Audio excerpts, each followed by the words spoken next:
Soy Nicolás Cortés Castillo, tubista titulado de la Facultad de Artes de la Universidad de Chile, donde estudié con el profesor Carlos Herrera, y titulado de Magíster en el Conservatorio Rigo Boito de Parma, donde estudié con el profesor Giovanni Battista Gatti.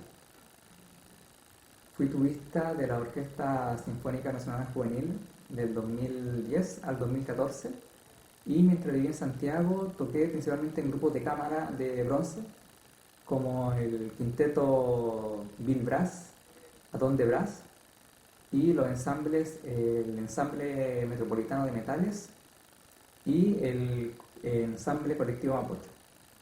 Y en este video del programa de la Corfobae les voy a hablar de este maravilloso instrumento que es la tuba. La tuba fue inventada en 1835 en Alemania por Wilhelm Wipprecht y Johann Moritz para cumplir la función de bajo en las bandas militares alemanas. La tuba, con su invención, reemplazó y dejó obsoletos a dos instrumentos que cumplían la función del bajo en ese periodo, que eran el ophicleide y el serpentón. Estos dos instrumentos tenían un sonido mucho menos potente que la tuba, por lo que cuando inventaron la tuba, estos dos instrumentos no se utilizaron más. Y hoy en día, por ejemplo, en las orquestas, cuando la parte dice serpentón o ophicleide, normalmente se utiliza la tuba. Solo en las orquestas que buscan sonar con instrumentos de época se utilizan todavía estos dos instrumentos. Existen dos tipos de tubas. La contrabaja, que puede ser en si bemol o en do, y la baja, que es en mi bemol o en fa. La tuba contrabaja se utiliza principalmente en orquestas y la si bemol es la que se utiliza principalmente en bandas, pero también en la escuela alemana se utiliza solo la si bemol en orquesta, mientras que en el resto del mundo se privilegia más la tuba en do como tuba contrabaja en orquesta. Y el otro tipo de tubas son las tubas bajas, que pueden ser en fa o mi bemol, como esta que es en mi bemol, y que se utilizan principalmente en música de cámara y para tocar repertorio solista. Tienen un sonido menos profundo que el de la tuba contrabaja, pero son mucho más ágiles. En el mundo se utiliza más la tuba en fa, sobre todo en la escuela alemana, y mientras que la tuba en mi bemol se utiliza más en la escuela inglesa, sobre todo en las brass band.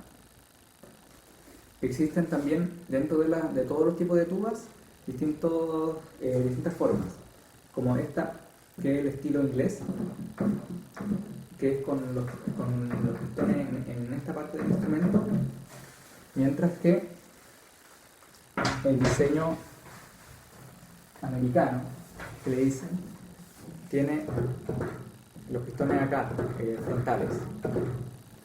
Estos nombres en realidad no tienen nada que ver, porque la tuba verdaderamente cuando se inventó en Alemania era con pistones frontales, y la tuba con el diseño inglés en realidad se inventó en Francia. Y el otro tipo de tuba es el que es similar a la de pistones frontales, pero tiene rotores, como los cornos, que es la que se utiliza principalmente en Alemania. La postura corporal correcta para tocar la tuba es aquella en la que nos sintamos más cómodos, porque la tuba es un instrumento demasiado grande como para exigir una misma posición para todas las personas. Lo importante es mantener el tórax erguido, los hombros relajados y la cabeza derecha. Y debe ser uno quien se acerque al instrumento, no uno ir hacia el instrumento. También en la posición donde sostener el instrumento no hay una posición estándar. Se puede sostener, si la tuba no es demasiado pesada, se puede sostener sobre una pierna, como lo estoy haciendo yo ahora, o también se puede sostener sobre dos piernas. Lo importante es que uno encuentre la posición en que sea el instrumento el que se acerque a uno. También dentro de la silla uno se puede sentar más adelante, más atrás, según donde se encuentre cómodo, para acercarse la boquilla a la boca. por lo que lo verdaderamente más importante es la posición de toda la parte del tórax, los hombros relajados y mantener la cabeza derecha. La tuba, al ser un instrumento de la familia de los instrumentos de viento, obviamente necesita aire para poder sonar. Pero siempre los músicos, sobre todo los bronces, nos hacemos muchas preguntas sobre cómo respirar, hacemos mucho ejercicio de respiración y al final cuando uno toca no piensa en todo eso. Entonces el soplar debe ser una cosa natural, tan natural como apagar unas velas. Cuando uno desde niño apagaba las velas de la torta de cumpleaños, lo hacía naturalmente, sin pensar en el diafragma, en los pulmones. Y a nadie le regalaron un manual sobre cómo apagar las velas. Así que lo importante es hacerlo, todo lo que tiene que ver con el soplar dentro del instrumento, tiene que ser de una manera muy natural. Ahora que hay ejercicios, obviamente hay ejercicios para fortalecer la naturalidad con la que nosotros soplamos. Y una manera simple de medirla es ejercitarse con una hoja de papel y soplarla de modo de tratar de dejarla en horizontal. Pero lo verdaderamente importante es conocerse uno mismo y jugar con lo que uno puede hacer con el aire. Porque al tener uno conciencia de lo que puede hacer soplando, va a ser mucho más fácil hacerlo cuando uno toca el instrumento. Ahora, para demostrarle esto, voy a tratar de soplar una hoja de papel y trataré de dejarla en una posición más o menos diagonal.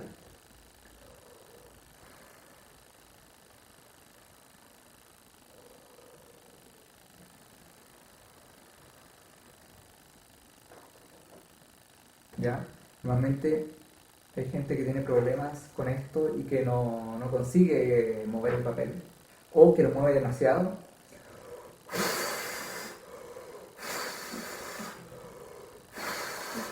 Pero no tiene el control. Lo importante es ser capaz de controlar lo que uno hace con el aire. Al final, tocar un instrumento es una cosa mucho más de control que de fuerza bruta.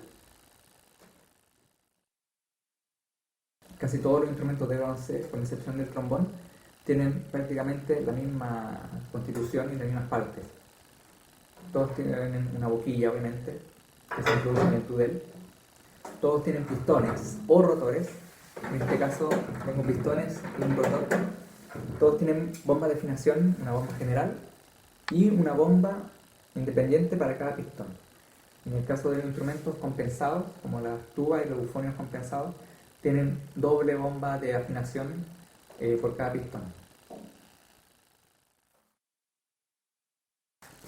Los ejercicios de boquilla son un asunto muy delicado por distintas razones. Una es que es muy fácil hacerlos mal y perder el tiempo haciéndolos, o hacerlos o por imitación, porque uno ve que los demás bronces lo hacen y también hacerlos sin saber cuál es el objetivo real de los ejercicios de boquilla. Los ejercicios de boquilla sirven principalmente para desarrollar la afinación, desarrollar el oído interno y para encontrar los baches entre las notas que no se pueden ejercitar con la tuba, porque la tuba da todas las notas por semitono y en la boquilla se pueden hacer glissando. Entonces se puede mejorar la conectividad entre las notas con los ejercicios de boquilla. También no se pueden realizar ejercicios de boquilla por demasiado tiempo, máximo 15 minutos al día, porque es un ejercicio muy cansador para los músculos y no es lo mismo que tocar el instrumento. Ya 15 minutos al día ya es bastante. Y otra cosa es que nos puede volver una dependencia. Uno puede necesitar hacer boquilla antes de tocar el instrumento todos los días, porque uno lo que toca es el instrumento, no la boquilla. La boquilla es solamente parte del instrumento y el ejercicio de boquilla es una herramienta para mejorar la interpretación del instrumento, pero no se debe volver una necesidad. Considerando todo lo dicho anteriormente, les voy a mostrar 3 ejemplos de ejercicio de boquilla. El primero es basado sobre la escala mayor, pero se estudia intervalo por intervalo. El segundo es un ejercicio de arpegios mayores y el tercero también es sobre la escala mayor, sobre las primeras 5 notas de la escala, un ejercicio que hacen mucho los cantantes y que se trabaja solo en la primera mitad de la escala. Estos 3 ejercicios de boquilla se pueden practicar en todas las escalas y del registro que ustedes quieran, en el que se encuentren más cómodos. No le aconsejo iniciar desde un registro tan grave porque es muy cansador, pero pueden iniciar de la nota que les sea más cómoda o más natural hacer en la boquilla.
Otra herramienta muy útil a la hora de estudiar la boquilla es utilizar un tubo de más o menos 20 centímetros en los que al extremo se coloca la boquilla y que imita un poco la resistencia que produce el instrumento al tocar y permite que uno pueda estudiar boquilla en un modo mucho más similar a lo que es tocar el instrumento.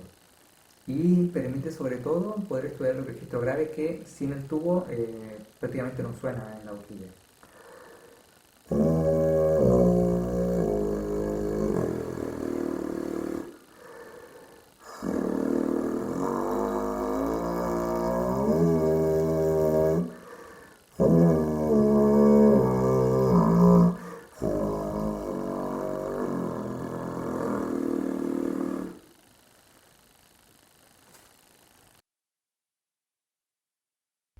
Sobre la emisión del sonido, lo más importante es estar relajado.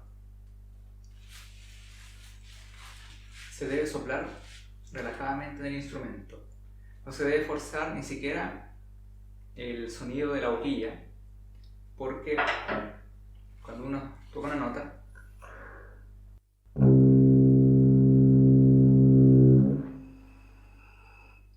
uno en el fondo está soplando dentro del instrumento.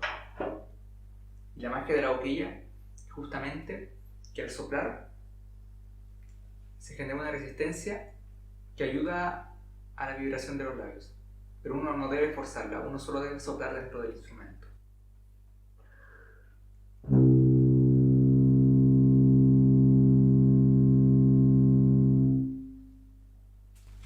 Ahora, otra cosa importante, además de soplar relajadamente, es que uno debe tener la boca abierta, la mandíbula abierta y la boca adentro abierta, para generar como una caja de resonancia.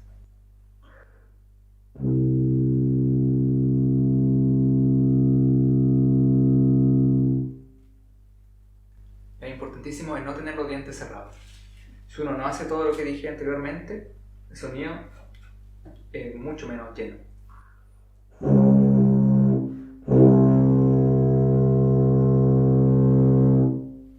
Ese es más o menos el sonido que uno muchas veces escucha en los que están empezando a tocar tuba. Y se resuelve simplemente soplando relajadamente, abriendo lo más posible la boca y tratando también de no solo abrir la mandíbula, sino que dejar un espacio entre los labios para dejar pasar el aire.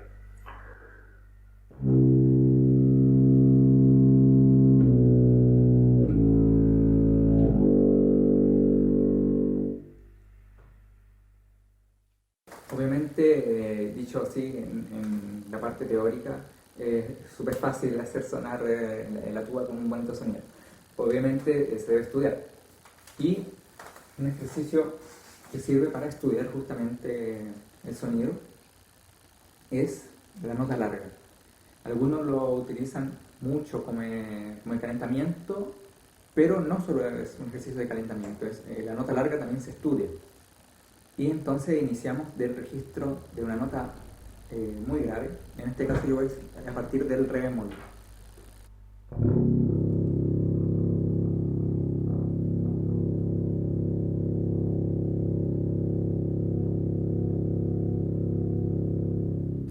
Hacemos la nota lo más piano posible y tratar de hacerla durar el mayor tiempo posible. Y recomiendo iniciar siempre sin la lengua, para que así dejar fluir el aire y dejar que se convierta en sonido.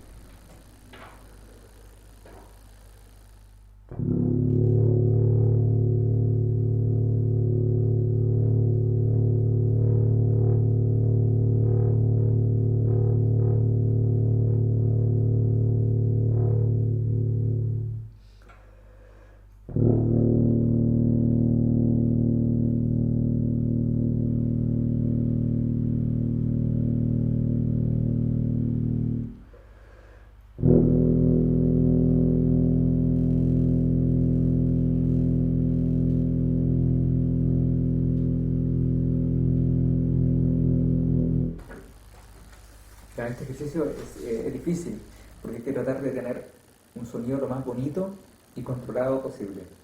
Estos ejercicios se deben iniciar siempre en el registro grave porque se debe desarrollar el control en el registro grave, que es el más difícil de controlar.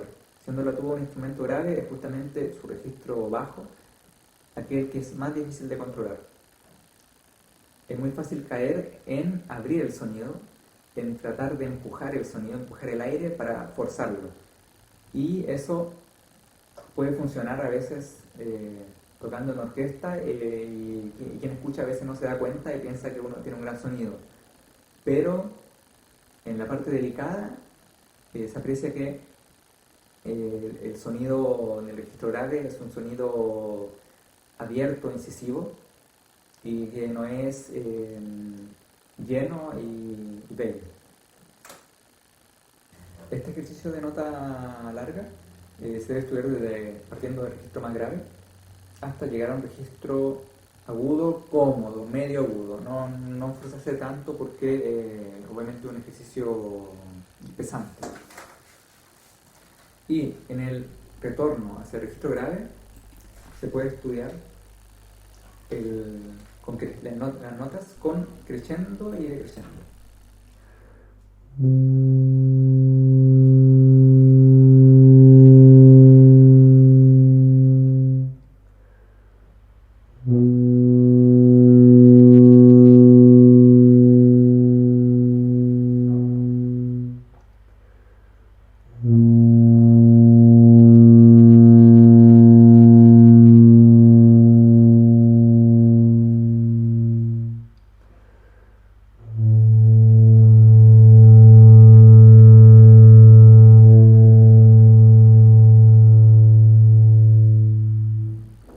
La idea de este ejercicio en crescendo y decrescendo es tratar de que la calidad del sonido no cambie con el cambio de dinámica y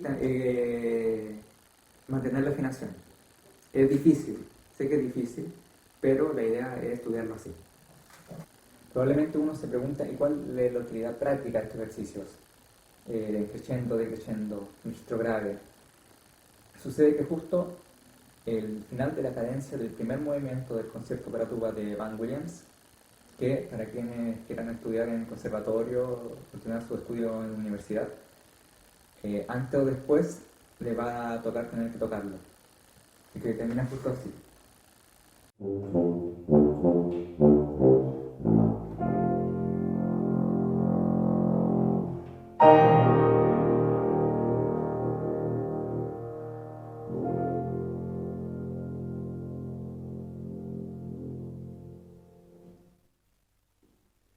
Y estas notas, si uno no ha estudiado esos ejercicios, es bastante más difícil llegar bien a esa nota en registro muy grave para la tuba baja, y hacerlos bien.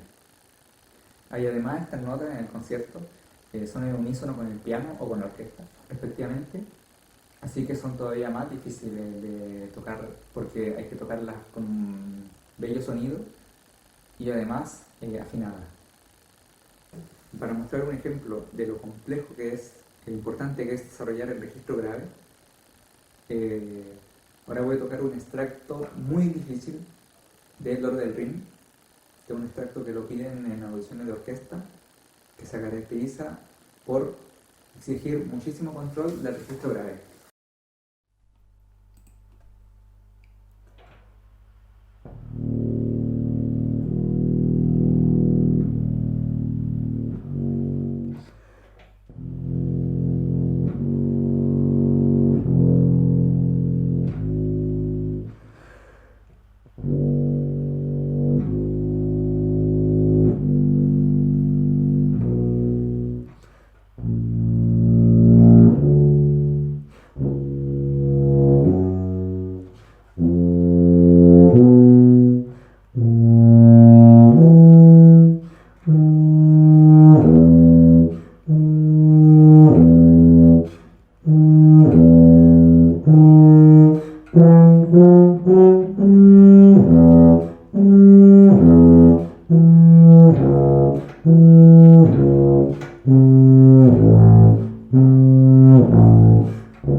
instrumento de bronce también es delicado porque es muy fácil caer en utilizar demasiado la lengua al inicio de las notas y tener un ataque que pareciera siempre que fue un acento y olvidarse del cuerpo de la nota. En lugar de darle más importancia al cuerpo de la nota.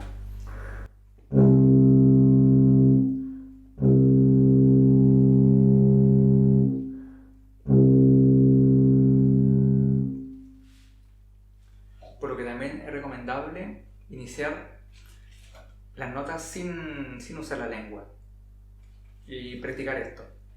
Empezar cada nota sin usar la lengua, solo con aire.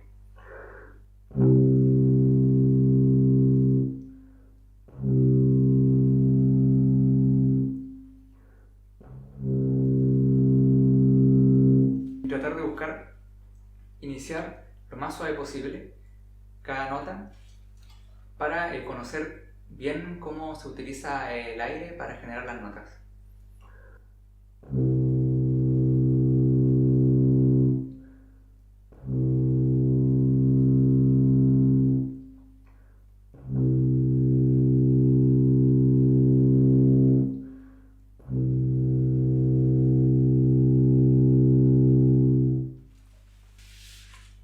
Otra cosa que recuerdo que me enseñaron cuando estaba empezando a tocar tuba era que normalmente la articulación es ta o to, pero en el español la letra T es demasiado dura en comparación con una T en otros idiomas como en inglés.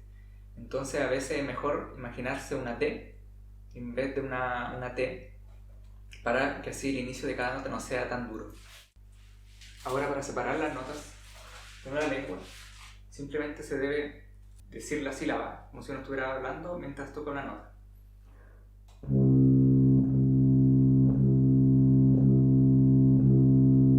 Puede ser más blanda.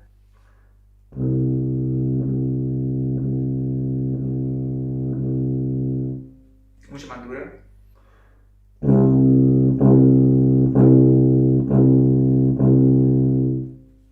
Lo importante es estudiar las articulaciones y conocer bien cómo utilizar la lengua para hacer cada articulación según la música lo requiera. Otro ejercicio recomendable es hacer como ejercicio de respiración las articulaciones.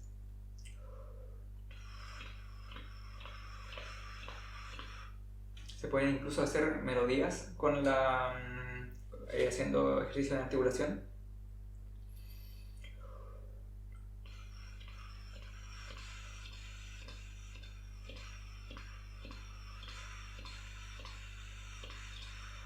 Y se puede estudiar en distintas articulaciones. Se puede ser más blando o más staccato también. O sea, más legato o más staccato.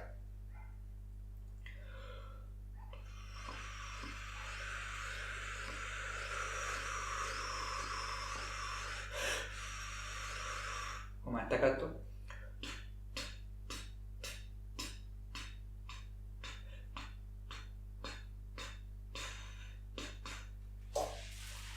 De ese modo, ustedes pueden sentir bien la articulación que están haciendo y sentir bien lo que sucede con el aire mientras articulan con la lengua.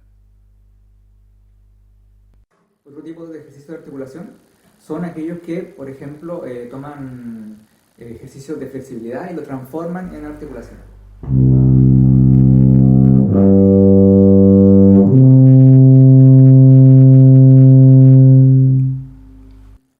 Ya, entonces se toma ese mismo ejercicio de flexibilidad y se hace con articulando negras.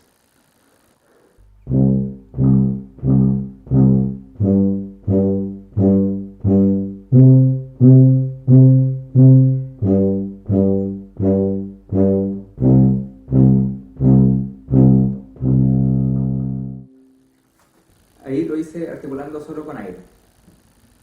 Pero también se puede hacer articulando con la sílaba ta.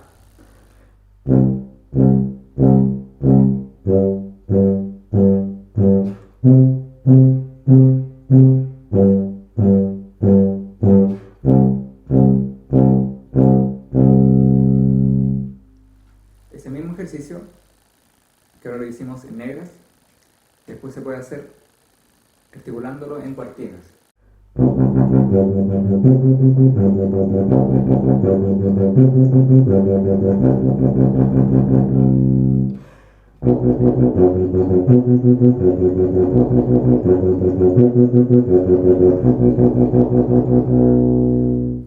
También se puede hacer con otro ritmo, como este, que es un ritmo que sale en la cabalgata de las Valquirias, en el extracto para orquesta, y también en el extracto para orquesta de la cuarta de Tchaikovsky.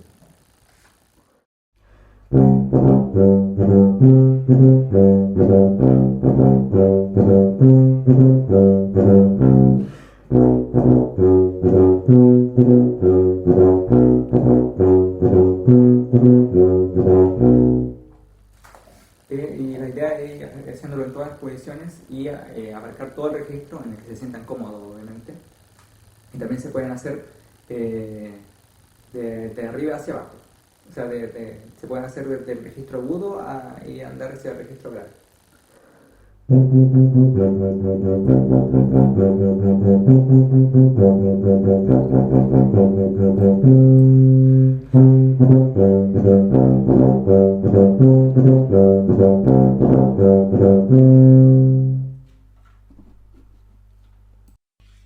Bueno, todos los instrumentos de bronce tienen más o menos las mismas posiciones.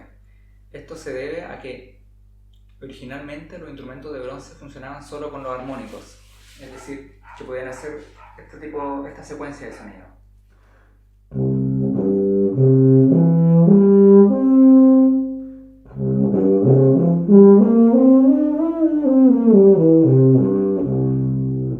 Todos los instrumentos de bronce originalmente tenían esa secuencia de sonidos y cambiaba la tonalidad del instrumento. Por eso que antiguamente existían tanto en las partituras siempre escrito trompeta en re, o sobre todo los cornos, que había uno por cada tonalidad. Pero en el siglo XIX, con la invención de los pistones y de los rotores, los instrumentos de bronce se volvieron cromáticos. Pero quedó todavía el problema de la tonalidad, que existen en los instrumentos de bronce, a diferencia de las demás familias de instrumentos, una tremenda variedad de tonalidades dentro de un mismo instrumento. Y la tuba no es la excepción. Existen tubas en 4 tonalidades, que son mi bemol, fa, do y si bemol. Por lo que, para explicarles las notas, voy a tocar la escala en la tuba en do y van a aparecer escritas las posiciones en cada tuba. Lamentablemente no les puedo enseñar, porque yo podría enseñarles las posiciones una por una, pero serían solamente las posiciones del tuba en do.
Normalmente todos empezamos con la escala de do mayor, que es la primera que se aprende y que se caracteriza por no tener alteraciones. no tiene ni bemoles ni sostenidos.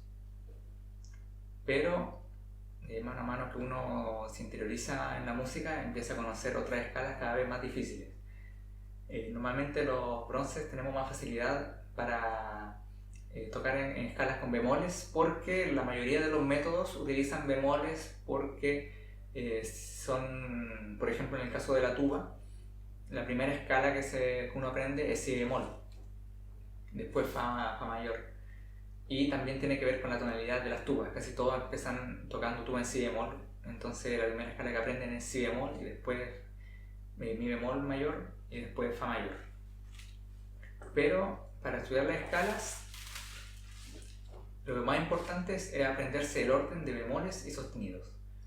Los bemoles son si, mi, la, re, sol, do, fa, y los sostenidos son fa, do, sol, re, la, mi, si. Ahora, para saber cuántos sostenidos y bemoles tienen una escala, existen trucos bastante simples. En el caso de los bemoles, uno siempre tiene que tener en mente este orden y pensar. Por ejemplo, si uno le preguntan cuántos bemoles tiene mi bemol mayor, uno siempre debe pensar si, mi y agregarle un bemol, la. Entonces, mi bemol mayor tiene si, mi, la bemol. Otra escala más compleja, por ejemplo, sol bemol mayor, ¿cuántos bemoles tiene? Tiene si, mi, la, re, sol, do bemol. Do bemol mayor tiene si, mi, la, re, sol, do, fa bemoles. En el caso de las escalas con sostenidos, el truco es distinto, pero también uno necesita saber el orden de los sostenidos. Por ejemplo, para saber cuántos sostenidos, o saber la armadura de re mayor, uno tiene que ir hacia la escala y pensar en la séptima nota de la escala, que en el caso de re sería do. Entonces empezar a contar las notas del orden de los sostenidos. Fa, do, ya llegamos al do, entonces tiene fa y do sostenido. En el caso de escalas con más sostenidos, como si mayor, uno piensa si, antes del si viene el la, y uno piensa fa, do, sol, re, la, sostenidos. Entonces la armadura de si mayor es fa, do, sol, re, la. Considerando que es así de fácil saber cuál es la armadura o cuáles son las alteraciones que tiene cada escala mayor, lo único que debe hacer uno es estudiarla para que cuando tenga que tocarlas pueda pasearse por las escalas y no solo saber la armadura, porque eso no basta, uno tiene que ser capaz de tocarlas.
figuras musicales, es importante comprender que estas fueron creadas de un modo matemático.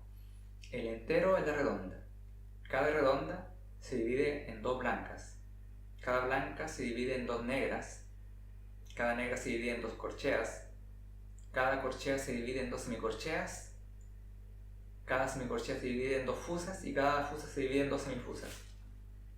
En inglés es mucho más obvio, porque las notas tienen el nombre de la división. La blanca se llama mitad, la negra se llama cuarto, la corchea octavo. Pero en español tienen estos nombres. Y es por eso que cuando uno ve una partitura que dice 4 cuartos, quiere decir que es el entero, pero el número de abajo quiere decir en qué estamos contando. Estamos contando en cuartos, y en cada compás hay 4 cuartos, significa que hay 4 negras en cada compás. La división es siempre exacta y a la mitad. Por eso si uno tiene, si esta es la negra, si yo hago negras con el pie, la blanca vale el doble que las negras, por eso serían 2 negras.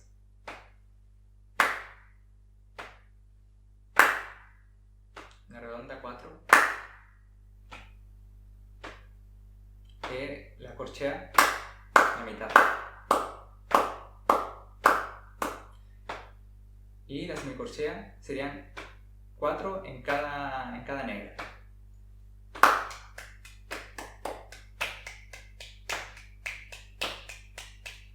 Hay otras figuras más complicadas como serían el tresillo, que aquí hay que usar más la imaginación porque es dividir el tiempo en 3.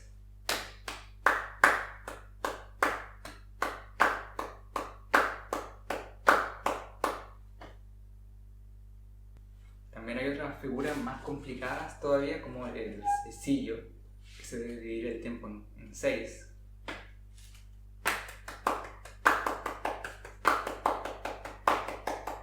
O el quintillo.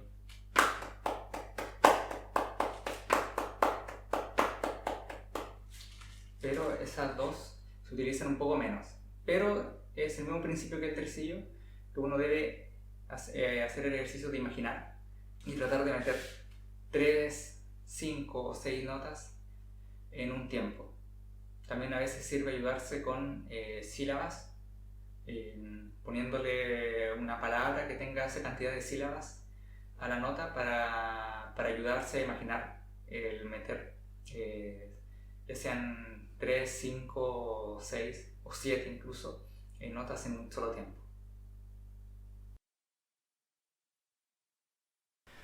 Dos herramientas muy importantes para todos los músicos son el afinador y el metrónomo.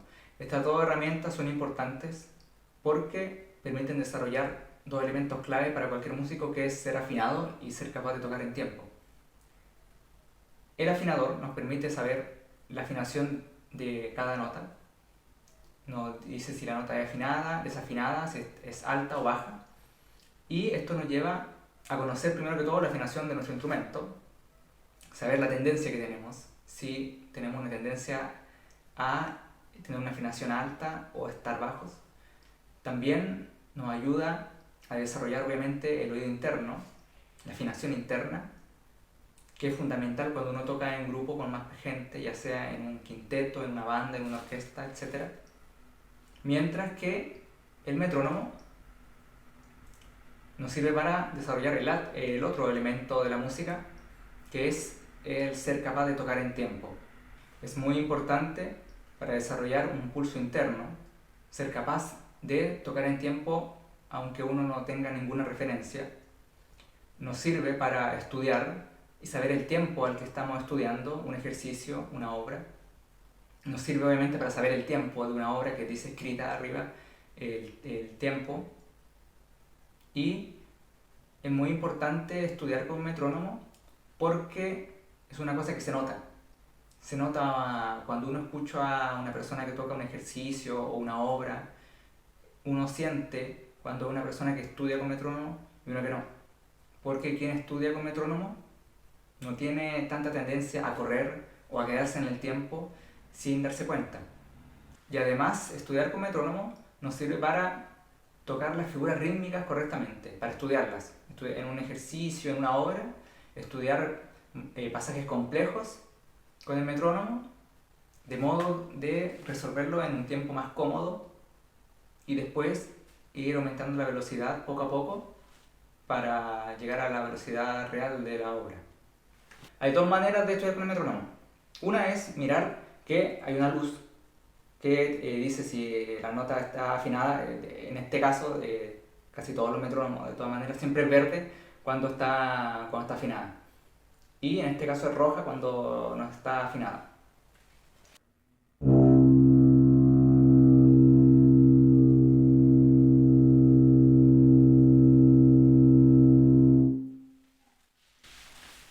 Yo ahí sé que ese do está afinado porque lo veía en la luz, que se volvía verde.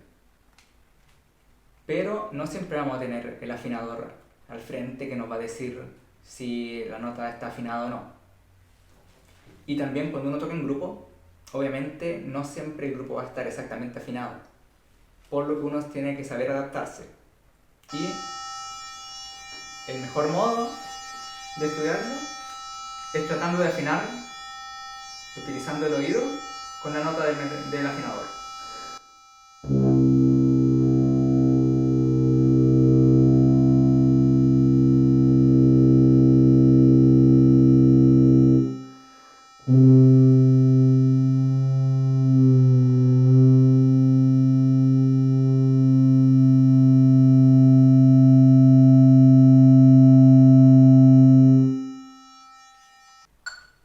El metrónomo hace algo mucho más simple que marcar el pulso. Pero el modo correcto de estudiar con el metrónomo es tomar siempre los ejercicios en un tiempo cómodo y después irlo subiendo gradualmente.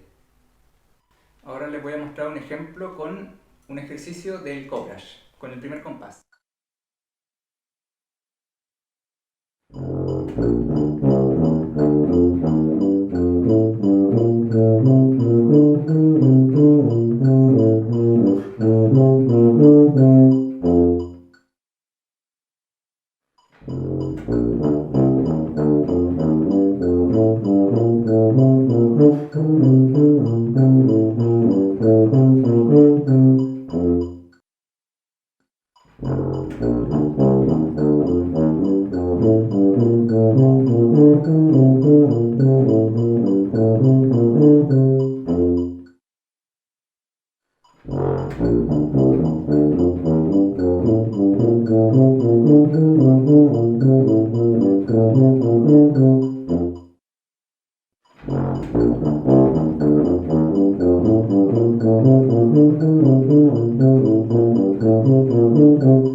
Lo que hice con estos dos primeros compases de un ejercicio técnico del Cobrash fue subir la velocidad de 40 a 60 gradualmente.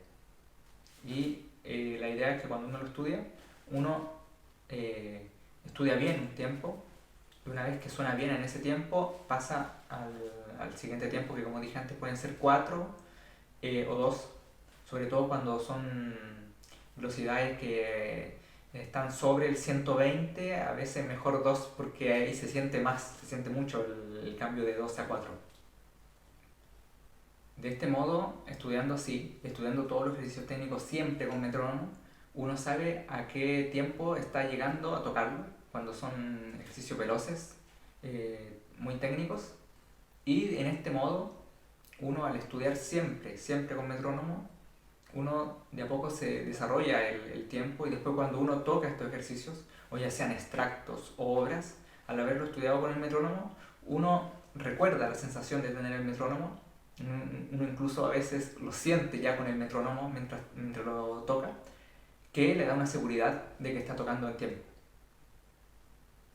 Considerando que ahora con cualquier celular se puede descargar una aplicación de afinador o metrónomo, aunque yo utilizo una que se llama TE Tuner, se escribe Tuner, TE Tuner, que tiene demasiadas posibilidades dentro del programa. Se pueden hacer combinaciones de ritmo en el metrónomo, también se puede ver como la onda de sonido en un gráfico cuando uno toca, de modo que también puede ver la forma que tiene cada nota. Por lo que ahora no hay excusas para no estudiar con metrónomo y afinador. Es verdad que no todas las aplicaciones son tan buenas, pero en cualquier celular se puede tener un metrónomo y un afinador.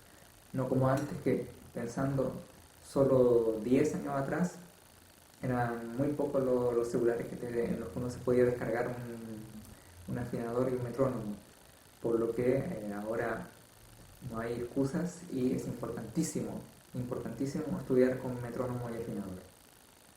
De verdad que cuando uno escucha a una persona que estudia con metrónomo, se nota, se escucha la precisión. Y cuando uno escucha a uno que no estudia con metrónomo, también se nota, porque no se escucha la precisión, se escucha que es como una onda del mar el tiempo, y es muy fácil darse cuenta. Además, es mucho más fácil tocar con una persona que toca en tiempo que con una que no.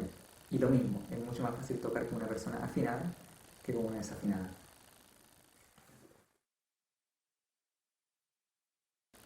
Métodos para tuba hay muchísimos, y cada año están sacando nuevos métodos. El único problema es que Chile está demasiado alejado del resto del mundo y llega muy pocos. Ya, los únicos que llevaban métodos de bronces a Chile eran los de la librería Acento, hasta unos pocos años atrás. Y no sé cuánto ha mejorado eso. La única opción es comprarlos por internet, pero obviamente es mucho más complejo que ir a comprar un libro a la librería.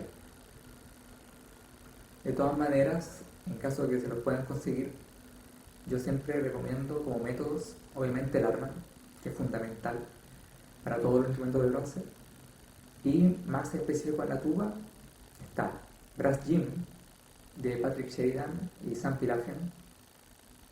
También están los clásicos Bordogni, que existen obviamente para trombón, para trompete, para tuba. También están específicamente para la tuba Blasevich y Grigoriev de la escuela rusa. Estos son ejercicios de métodos cantables en tiempos lentos y registro grande. También está el método Koprash, que es un método bastante difícil y muy virtuoso. También, pensando en lo que se puede encontrar en Chile y sobre todo para los estudiantes iniciales, también están en la Fundación de Orquestas, tienen los métodos, primeros pasos para instrumentos de bronce, para cada instrumento, que hizo el profesor de corno Edward Brown. Y eso se puede encontrar en la biblioteca de la Fundación de Orquesta.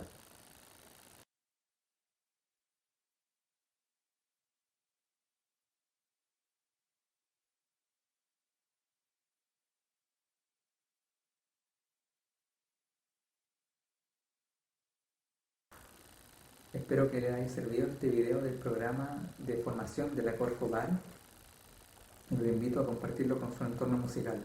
He tratado de explicar lo mejor posible todo lo que he aprendido en estos últimos años de estudio y de carrera, y tratar de hacer una retribución de todo aquello que he aprendido entre masterclass y clases con buenos profesores para ayudar a la formación de jóvenes músicos en Chile.